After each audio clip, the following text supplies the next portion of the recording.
Yo, what's going on, everybody? Welcome back to the Triple Play Fantasy YouTube channel. The Triple Play Fantasy Start Sit Show is live, and we are pretty on this gorgeous fall Sunday morning here, right before Thanksgiving. Jacob, already getting excited about all the great food we're gonna have in a couple of Oh, days yeah. here. But you guys know the co-host, Jacob Dunn at Ain't Done Yet, where the D stands for. Did you see the Netflix love story called Love Hard? Have you seen it, Jacob? Oh my goodness, I have not, man. Tell me about it. Well, I will say I'm not going to spoil it for you, but Okay. it's an hour and a half of your time that you're going to be glad that you spent with the wife. Go check it out. I'm saying it's next date night. Watched it last night. It's an 11 out of 10. Fantastic. Dang, I appreciate the heads up, man. I'm always looking for a nice date night movie. Yeah, well, it's great. And for those that tuned in last week, apologize we did not get the show out. I had the in-laws in town, so of course wanted to spend some time with the in-laws, but we are back. We are recharging. Right. We are ready to answer some start-sit questions this week. As always, we will answer the ones that get sent through the stream first, and then we will answer ones that were sent through Twitter that we'll post up on the screen when we can. So we're going to start off with our first one here. Our guy Ian checking in. That's my guy. Aaron Rodgers or Cam Newton? Interesting call here right off the jump. Cam Newton going against Washington, going against his old coach, Ron Rivera here. He's kind of a sneaky play. Aaron Rodgers, of course, coming off of his horrible game last week, going against the Vikings this week. Jacob, if you had these two, who are you playing? This is a fantastic question because Cam Newton is my favorite streamer this week. You know, he's facing the Washington football team who has allowed the most fantasy points to quarterbacks this season. Okay. But I can't go against Aaron Rodgers in Minnesota, where Rodgers dominated them last year in Minnesota for 4 scores and 362 yards. He has Devontae Adams. He has A.J. Dillon, who I really like this week as well. Aaron Jones isn't there, but I think that you can't sit Rodgers. He is my quarterback 5 this week, and Cam Newton is my quarterback 14 this week. Cam Newton does have upside. It still is his first real game. He got a few touches. He scored twice on 7 touches last week, which is insane. But I'm still going to go with A-Rod here. Yeah, I think you have to. I know Cam Newton's the threat of that he might get a rushing touchdown in there too. And it's very tempting with that. I know, but let's keep in mind here, like you said, Aaron Rodgers coming off his bad game and going into the Vikings, who he has torched in the past here. And my question to further kind of take this another step up, Jacob, would you go a Rodgers, Adams, A.J. Dillon stack in DFS, or is that too much Green Bay for you? I love them all this week. So, just because I would have to know your other options, but A.J. Dillon on our Super Fantasy Bros show, he is my lock of the week. And Devontae Adams is going to eat. So I would definitely feel confident playing all 3 because that 2 of them are going to hit and all 3 could hit. So I would do that for sure. Devontae Adams could be contrarian today, too. I don't have the ownership projections in front of me, but I'm pretty sure he's sub 10% just because of all the other games right now. You have the Cowboys-Chiefs game out there. You have a sneaky game with the Bengals and the Raiders. A couple other things out there that I feel like with his high price point that people aren't getting to Adams. So that could be a way to get different there. Yeah. I didn't know Ian was from Canada. Did you, Jake? I did not, Ian. Oof. Whereabouts in Canada? Shoot. What's the temperature? I think it's right here where I am. It's in the 40s. What about where you are, Jacob? Where I'm at, it's in the 40s as well. We have our boy Kevin Coleman, who just asked where I'm at. I'm in a little podunk town on my way from Denver to Las Vegas, Nevada, to visit my family for Thanksgiving. So we stopped in at a hotel. Pretty decent background here. I definitely didn't remodel the house. It's a lot nicer than my background. But yep, just in a little town in Colorado. Kevin, I always look like a tennis player. Let's be real. David is a tennis player. My tennis racket. It's in Victoria Beach. It's 24 degrees Fahrenheit this morning. That is absolutely disgusting. That's chilly. My goodness. Make sure you got an extra scarf or something today, because that is brutal. Anything that gets below 30, I'm not leaving my house. A question here from Alfonso: Ayuk or Agnew, 16-man half-point PPR. So Wow. Jacob, who you like here? Jacksonville going against the 49ers, and obviously IU going against Jacksonville. Jacksonville has been better against the pass recently. I believe they are a top 10 defense against the pass over the last month. That secondary has been improving. Obviously, Brandon Ayuk now had shown flashes recently, but he's still right now, obviously, at best, the third option in that passing game. And I think it's a Trey Sermon day today. Or I'm sorry, I'm not Trey Sermon. I think it's a Jeff Wilson Jr. game today. Okay. So part of that scares me a little bit from Brandon Ayuk. I think I might go Jamal Agnew here. Who would you go with? Dang. So Agnew has been a consistent option for Trevor Lawrence. It's hard to go away from Agnew. Like Ayuk is just such a wild card. And I know it is a friendly matchup at Jacksonville, but like you said, it could just be a running, let's just run the ball as much as we can. Well, the Niners are going to have to get there first, but I think that's going to go to Debo and Kittle. So Ayuk is the third option in San Fran. Agnew is a third option in Jacksonville. Jacksonville is going to have to climb from, a negative game script. So I think that definitely helps Agnew. And Agnew can get loose. All right. So he has that big play ability. He's been more consistent than Ayuk. I never thought I would choose Agnew over Ayuk. Now, Ayuk is safer just because, we know what he can do. And Agnew is a converted corner. I just learned from Kevin. So it's like, hasn't been playing wide out all of his life, but he's been getting those plays and Lawrence likes him. So I would rather go with Agnew than Ayuk this week. Yeah, and Jamal Agnew has a minimum of 6.8 PPR points in 4 of the last 5, has been 5 straight games, 6.8 or more PPR points, and 4 of those 5 games has double-digit PPR points. He's been pretty consistent. He's gotten his targets 7, 6, 12, 5, 5. So he's getting a 5-target floor, like you said, in a game script where you would expect that they're going to have to throw to keep up. It is nice weather. Does say it's in the 70s in Jacksonville, so it's going to be a good weather game, so they can air it out and not have worry about the weather conditions. But people are also pointing out the 49ers are coming off of a short week. Obviously, they played on Monday Night Football last week against the Rams. So them coming into it, they might want to run the ball more to shorten the game and have less plays where guys are getting hit. So that also plays a factor in, I think, for the Niners not throwing the ball as much with Ayuk here. So I think Agnew definitely is the play I would go with. And Alfonso, thanks for the question, man. Hopefully Ayuk works out there. Thank you. All right, back to my guy Ian here. Ian, 0.5 PPR, pick 1. Barkley, J-Rob, Ayuk, Thielen, Williams. I'm legitimately stumped. I'm assuming that's Mike Williams. I assume so too. So, Jacob, there's a lot of good guys here. Yeah, a lot of question marks. Embarrassment of riches right there. But Saquon Barkley, like I said, he is a question mark. He's questionable. I expect him to play. My gut says that he plays. But if you don't have Devontae Booker, I wouldn't risk it with all those other options. And even Booker is questionable. So it's like, you would probably have to pivot to Elijah Penny, who runs hard, but if he's going to be the guy, I don't feel too confident with that. So if you have those other options, I would go with James Robinson.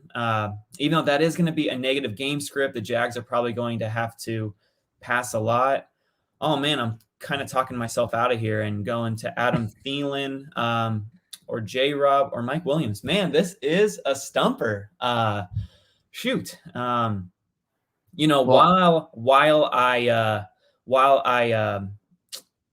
stall David, who would you pick? So I'm looking up Adam Thielen versus the Green Bay Packers in his career. Okay. He scored 6 touchdowns in 14 career games against them and has 904 yards. So he basically right now averages 64.6 yards per game and has 0.5 touchdowns a game. So it's nothing anything flashy. Obviously, I like to look at also if anybody has history against them first. That's one of the things I'll look at there. Barkley and Robinson, as Ian points out, right now are coming off of injuries. They're both going to play, but the question is how much. Right. So that's the big key there. I haven't seen anything about snap counts or the limited amount of snaps that they are supposed to take, but I said Barkley was apparently looking great in practice and that he looks like he's cutting and he's moving at full speed. Right. When I look at this right now, I know Barkley's going to play, and when the reports coming out as they did, I think you got to play Barkley here. Okay. I think you do. I think if I'm looking at it and Barkley goes off, And I know they're playing against the Tampa Bay Bucks on Monday Night Football here, but it's going to be one of those games where he's also going to get the ball thrown to him a lot. You could go J-Rob here too. That's definitely the two I'm looking at the most. If you're worried about Tampa Bay and you're worried about Barkley's workload, I still would play J-Rob. And I'm pretty confident in that because I think he's going to give you the most volume for sure out of this group. Yeah. And especially, I know it's, even though it's a 0.5 PPR, which actually makes it more beneficial for running back than full PPR, I do think J-Rob's going to be involved. And I think he's actually, I wouldn't be shocked to see him get in the end zone here. You guys remember what the Cardinals did against the 49ers a few weeks ago, where James Conner went and had 3 touchdowns against them on the ground. 49ers are not great against stopping the run. And I think I talked myself into J-Rob over Barkley. Yeah. But I think those would be the two guys I would look at for personally.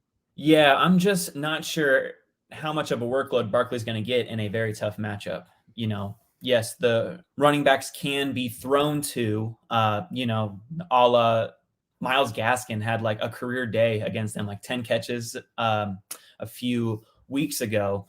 But I just don't know. I would rather take a wait and see approach if we can.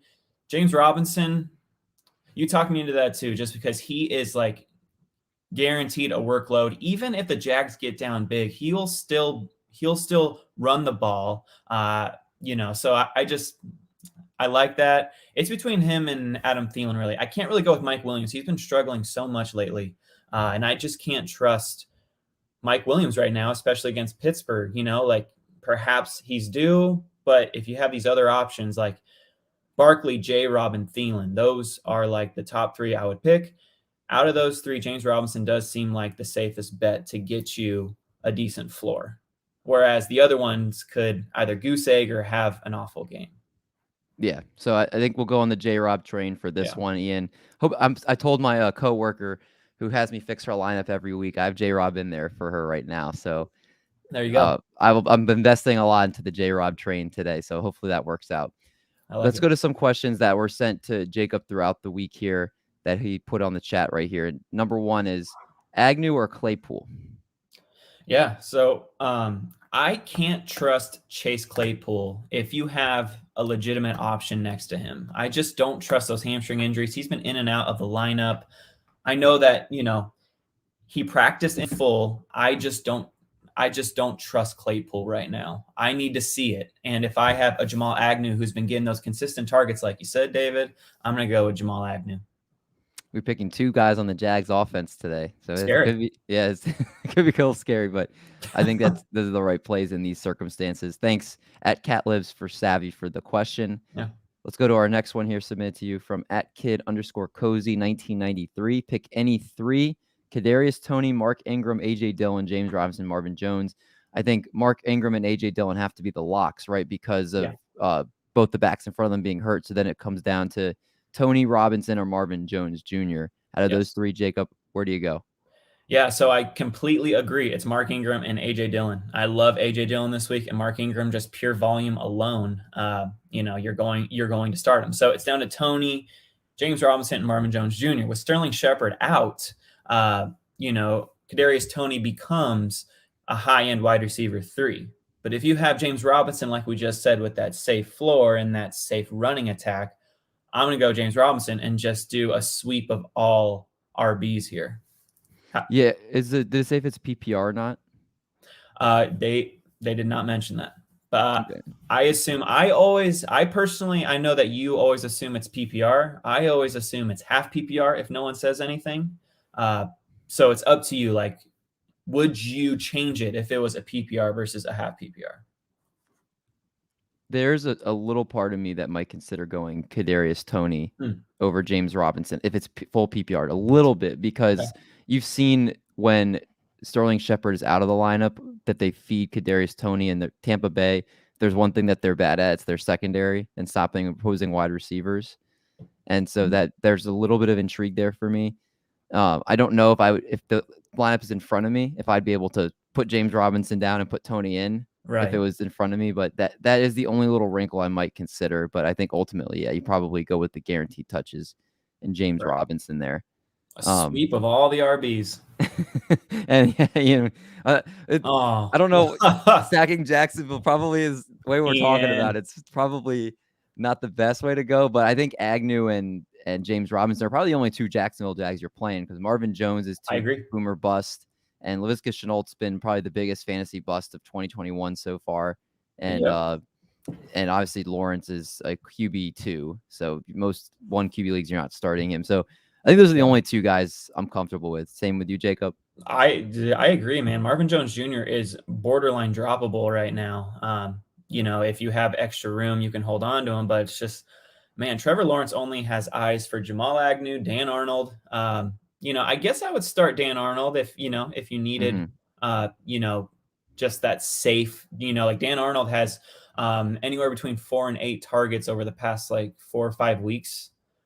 So he's just been very consistent. I would think about it if you needed like a high end tight end too. But yeah, it's just Jamal Agnew, James Robinson, and maybe Dan Arnold. Yeah, it's funny. What Shenault was supposed to be this year. Really, Oh I mean, my everybody goodness. was pumping Shenault up. And I'm included. There Not was a me. point early in the offseason where I was pumping him. I was in the CBS mock draft, one of the CBS sports mocks that he Nice. did, and I took Shenault in the 7th round. And actually, a lot of the analysts were like pissed. They were like, "Man, Huh. I had him on my board. I was getting ready to take him this round." He got pumped up, and then towards the end of the offseason, I started gravitating more towards Marvin Jones because Right. of the difference in ADP. Because Shenault had pumped up so high, and Jones was like down here, and now either of them haven't looked too great. But Yeah. that's fantasy football for you, honestly. Oh yeah. Um, Oh yeah. Absolutely. I mean, like you would think that Laviska Shenault getting all these manufactured touches in his rookie year, he's just going to ascend in his second year with a stud quarterback from Clemson. Like it just all lined up, right? Like with like an innovative offensive coach in Urban Meyer, it all lined up for a breakout year for Shenault. yeah. Obviously not. That was awful. I thought he'd be better than this, but I was also fading him because people said that Shenault is the wide receiver 1 there. And it's like, that's crazy. But It really is, and I it's funny because digress. we'll be off him next off season, and he'll come back and haunt us next off season. Right. Let's go. This guy's got 2 questions from Ramirez_Nando. Claypool, Elijah Moore, or Gaskin? I need 2 for 0.5 PPR. Who are you Yeah. looking? So I think Gaskin would definitely be one for you, yes. correct? Yes. He's actually one of like my favorite starts this week, even though it's really hard to trust Gaskin. He is going against the New York Jets, who are allowing the most fantasy points to the running back position. So I'm starting Gaskin as like a decent RB2 this week. Decent to low end. Just because he does have that scary floor, but he's been getting insane volume, even though he's not doing much with that volume, he's still getting it. So I like that. Now it's between Claypool and Elijah Moore. And this one's really tough just because I said earlier, I don't trust Chase Claypool with his hamstring injury. And Elijah Moore has been on a roll, even though the touchdown he scored last week was in garbage time. He's still a part of that offense, like integral part. And Joe Flacco's starting today. And I don't fully trust Joe Flacco, but he's probably the weird to say the most talented arm on that roster. That's not saying much about the New York Jets. But so I don't know. I might just roll the dice and go with Elijah Moore and Gaskin and just sit Claypool one more week and see what that hamstring does. Yeah, so I want to add something on Gaskin. So I wrote him up in a start-sit column this week. So if you like first the narrative of the even odd number weeks, on odd number weeks, Gaskin's averaging 17.6 PPR points per game. On even number weeks, he's averaging 4.6 PPR points per game. So that's a pretty much, it's a 13-point difference between odd and even number weeks. It's an odd number week. So we can start off with, if you like those types of things. But then, like you said, you go with the New York Jets, allowing the highest opponent target share to running backs this year.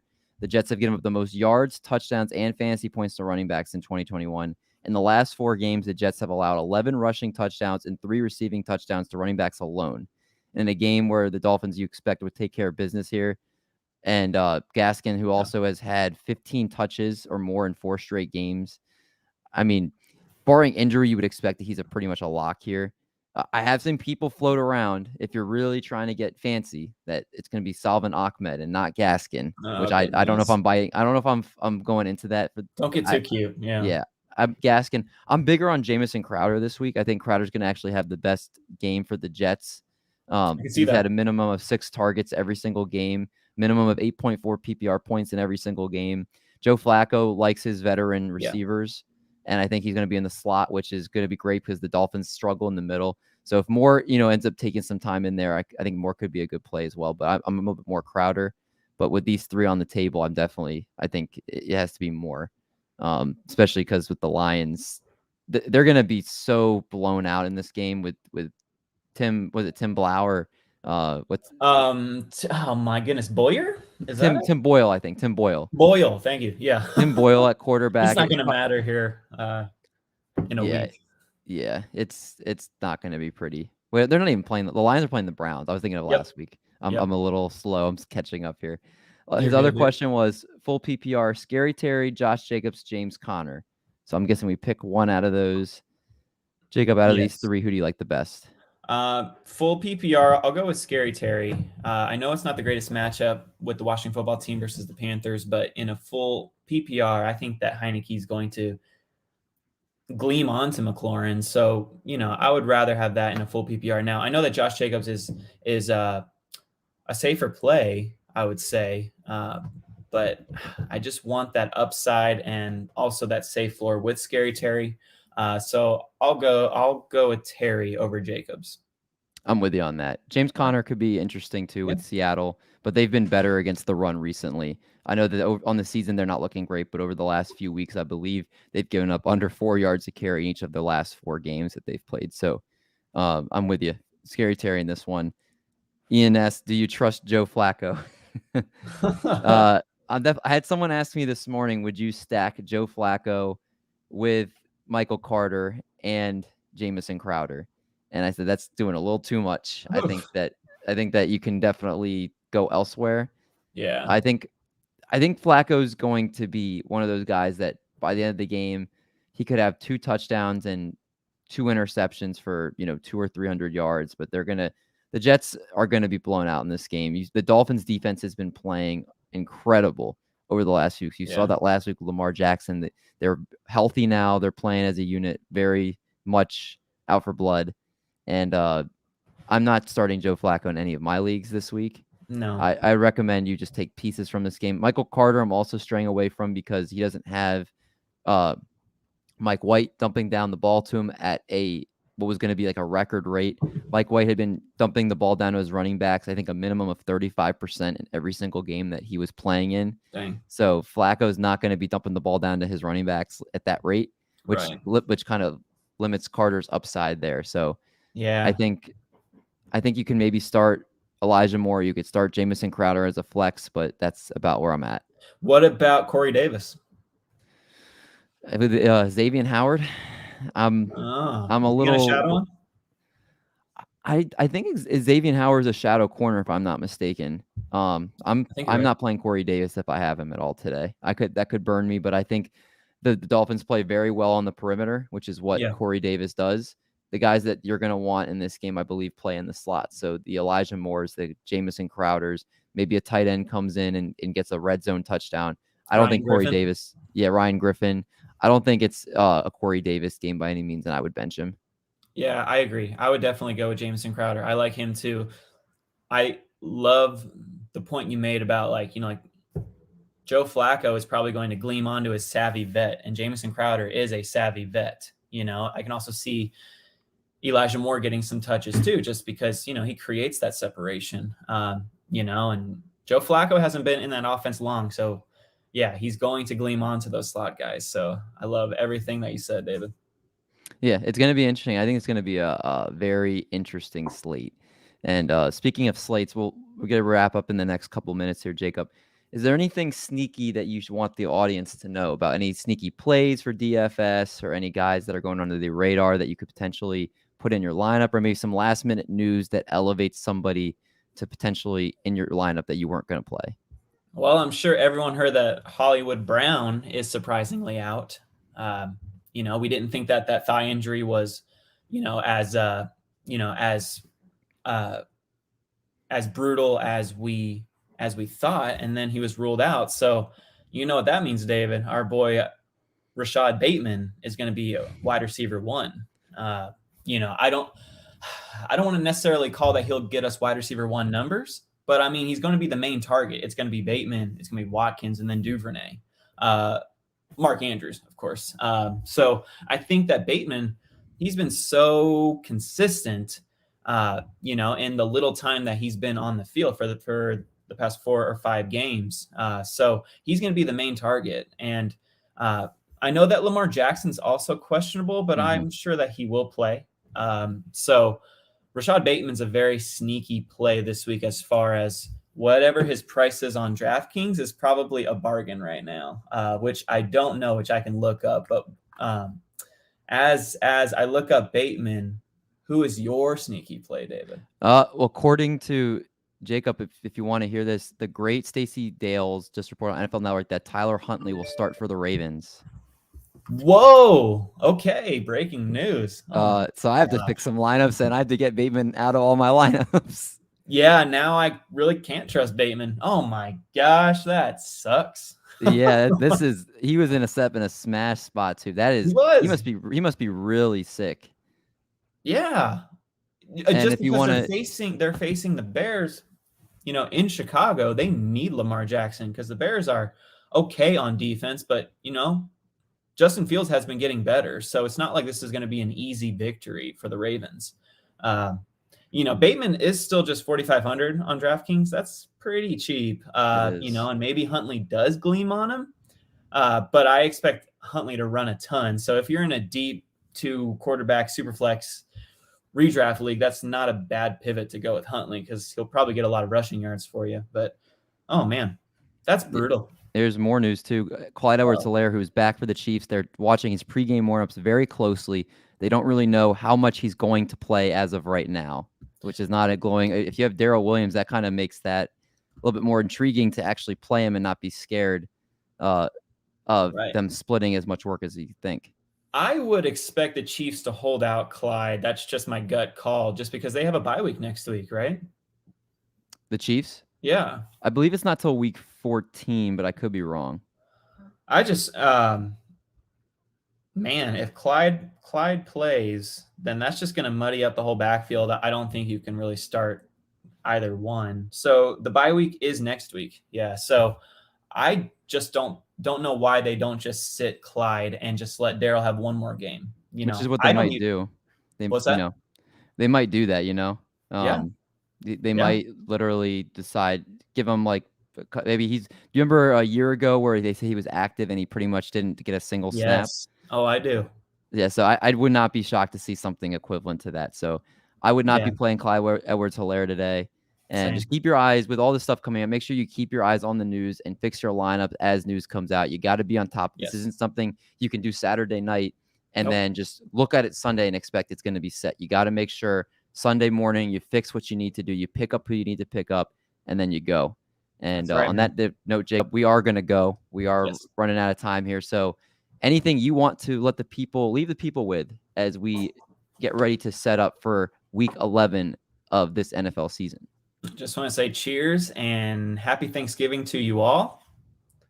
Let's get this win this week, David. Am I right? That's not a Jacob mug. Is that just a cup?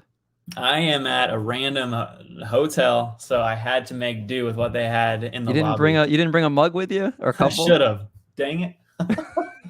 Yep. Now I just have this random Seattle's Best. Not a sponsor yet. So I like that yet. All right. Well, everybody else, we appreciate you guys tuning in each week as you do. Jacob and I will be back next Sunday for another Start Sit show. That's right. Until then, everybody, good luck this week in week 11. Win some money, beat your opponents in your matchups, and we'll talk to you guys next week. Cheers.